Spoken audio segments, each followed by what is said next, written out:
अस्सलाम वालेकुम। जय हिंद दोस्तों। आज मैं इलाहाबाद में खुशरूबाग पार्क में हूँ और जैसे कि आपने कल की वीडियो हमारी देखी है जिसमें मिस्टर ज़राफ़त खान ने बहुत सारी अच्छी अच्छी जानकारी दी। जो घरेलू विवाद होते हैं उसमें काफ़ी जो है उन्होंने पावरफुल बताया है कि कैसे क्या करना चाहिए। तो आज हमसे वो फिर मिले हैं और आज फिर से हम कुछ चर्चा करेंगे उनसे किसी और टॉपिक पर, किसी और सवाल पर उनसे जवाब लेने की कोशिश करेंगे। तो उनको स्वागत करने से पहले आप लोगों से गुजारिश है कि जो लोग मेरे चैनल को अभी तक सब्सक्राइब नहीं किए हैं, चैनल को सब्सक्राइब कर लें, लाइक करें, शेयर करें, बेल आइकन दबाना ना भूलें ताकि हमारी वीडियो आपको समय से मिलती रहे। तो आइए हम अब मिस्टर ज़राफ़त खान के जो है अपने चैनल में वेलकम करते हैं। तो ज़राफ़त खान जी हमारे साथ जुड़ गए हैं, हम अपने चैनल में ज़राफ़त खान जी का स्वागत करते हैं। सर आपका बहुत बहुत स्वागत है। आज ये दूसरा दिन है, कल भी हम मिले थे, आज फिर हम आपसे मिले हैं और क्योंकि आप इलाहाबाद में रुक गए थे तो हमने कहा कि कुछ हमको और हमारे दर्शकों को कुछ और जानकारी आपसे ले सकूं। तो आपका स्वागत है और आपका बहुत बहुत धन्यवाद कि आपने दोबारा मुझे समय दिया। तो सर आज जो हम आपसे जो सवाल पूछने वाले हैं, जो कि ये जो घरेलू विवाद होते हैं पति पत्नी के, और जिसमें पत्नी या बहुत सारे ऐसे की शादी नहीं भी हुई है, लवर्स जो हैं वो जो है पूरे ससुराल को फंसाती हैं और इसमें लोग परेशान तो बहुत ज़्यादा हो जाते हैं, लेकिन एक वक्त ऐसा भी आता है जो कि समझौते की नौबत आ जाती है। तो सर ऐसे समय में लड़के को कौन से ऐसे स्टेप लेने चाहिए, कौन ऐसे पॉइंट होने चाहिए जिसमें उसको जो है बेनिफिट मिल सके, इसके बारे में हम कुछ जानना चाहेंगे सर।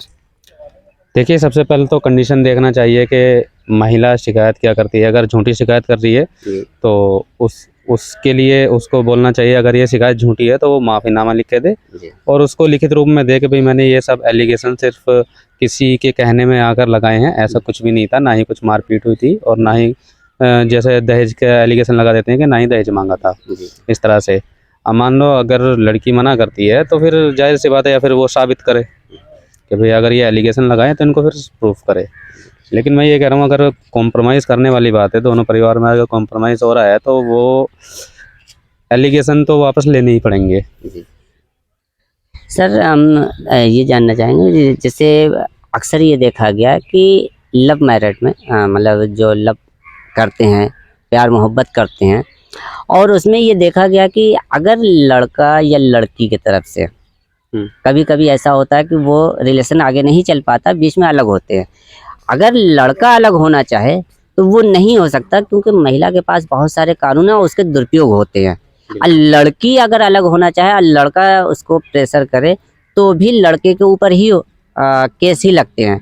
मतलब दोनों तरीके से लड़के के ऊपर ही परेशान होता था। सर इसके बारे में कुछ बताएंगे। देखिए, ये तो अगर लिव इन रिलेशनशिप में जो दोनों में संबंध बनते हैं वो तो दोनों के समझो उससे ही बनते हैं, मर्जी से। इसमें कोई बेला फुलसा का या कुछ ऐसा नहीं है।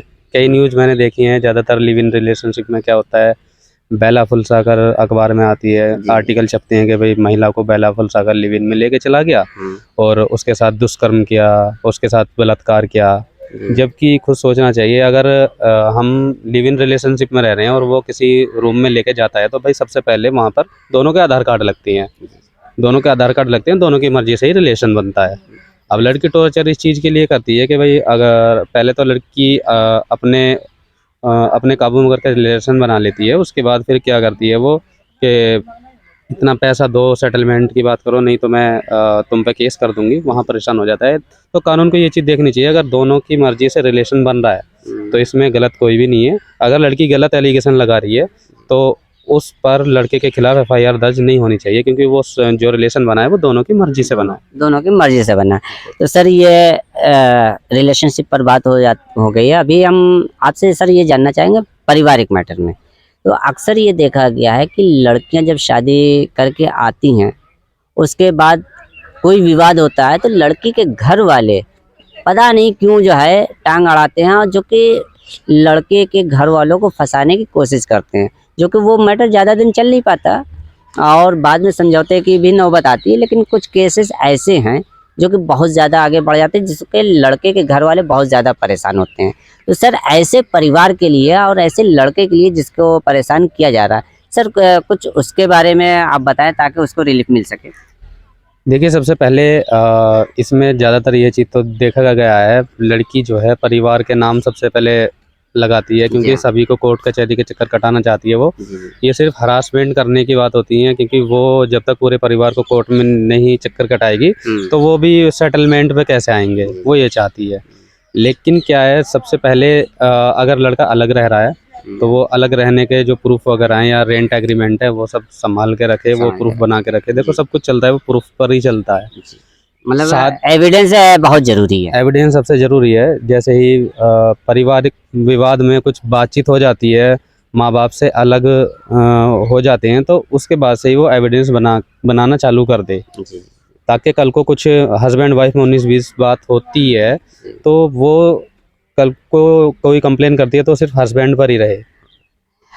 सर देखिए, आपने जो बात कही कि सिर्फ हस्बैंड पर रहे, अक्सर जो है ये देखा जाता है कि जो एक माँ होती हैं, खास करके माँ, जब तक बाप होता है तब तक तो वह बहुत कंट्रोल में तकरीबन रहता है, लेकिन बाप के न होने पर अक्सर माँ की जो है बहुत ज़्यादा दुर्गति होती है। जब उसकी एज होती है सहारे की, सुकून से एक रोटी खाने की, उस समय उसकी बहुत ज़्यादा बेकदरी होती है और बिल्कुल तड़पती रहती है वो माँ।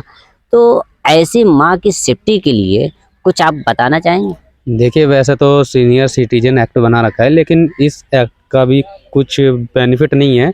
अगर महिला सीनियर सिटीजन माँ बाप अगर कंप्लेन करते हैं तो उनकी कोई इस चीज़ में सुनवाई नहीं होती है, बहू की सुनवाई ज़्यादा होती है। लेकिन इसमें ये देखा जाए कि जो जैसे प्रॉपर्टी है, सबसे पहले महिला की जो पत्नी होती है ना, वो प्रॉपर्टी पे ज़्यादा नज़र रखती है कि मैं माँ बाप को अलग निकाल दो, घर से बाहर निकाल दो, अनाथालय भेज देते हैं। ज़्यादातर ये मामले ज़्यादा देखने को आ रहे हैं।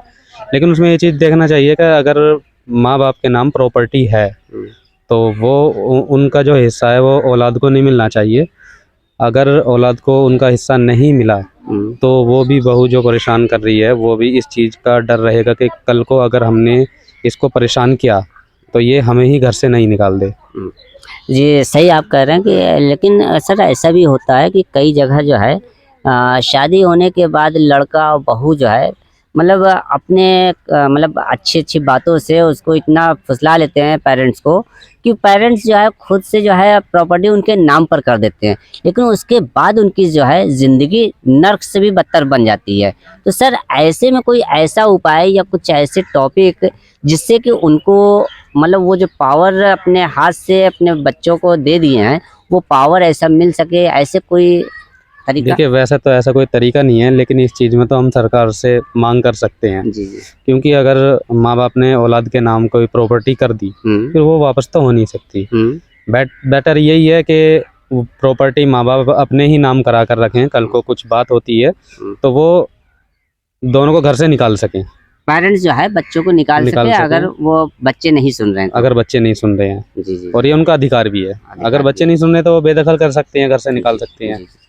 तो अब यही है, अगर ज़्यादातर ये तो मजबूरी बन जाती है, पर इस चीज़ के लिए सरकार से मांग करनी है कि मान लीजिए अगर बच्चों के नाम प्रॉपर्टी है तो भाई सीनियर सिटीजन कहाँ जाए, वो भी तो दो रोटी के लिए जी रहे हैं वो, और औलाद के सहारे जीते हैं, क्योंकि एक औलाद जो है सीनियर सिटीजन जो है दो रोटी भी सुकून से नहीं मिल पाती, उनकी भूख भी एक ही रोटी की होती है, लेकिन वो भी सुकून से नहीं मिलती सर। जी जी बिल्कुल जी। क्योंकि देखो, माँ बाप औलाद को पाल पोस कर इतना बड़ा करते हैं, वो भी ये चाहते हैं कि भाई सुकून से हमें दो रोटी मिल पाए। लेकिन वो जब शादी हो जाती है, घरेलू विवाद हो जाते हैं, तो उसमें फिर वो सुकून से नहीं रह पाते।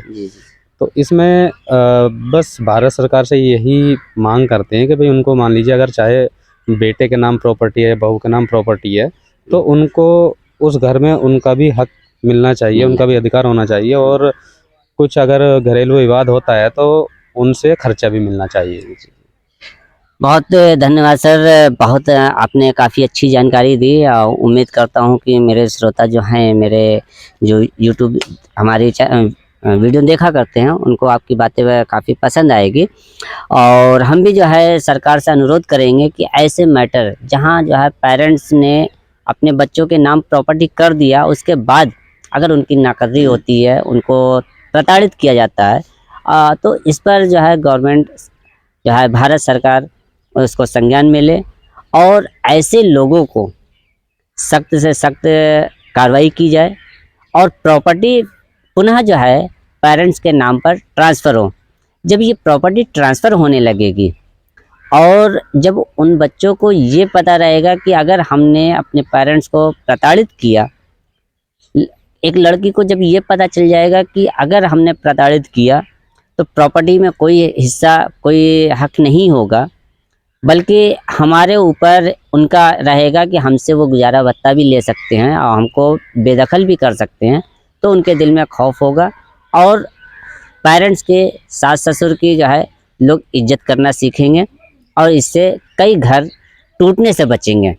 तो आज के लिए बस इतना, और सर से हम फिर मिलेंगे और भी इनसे जानकारी लेंगे।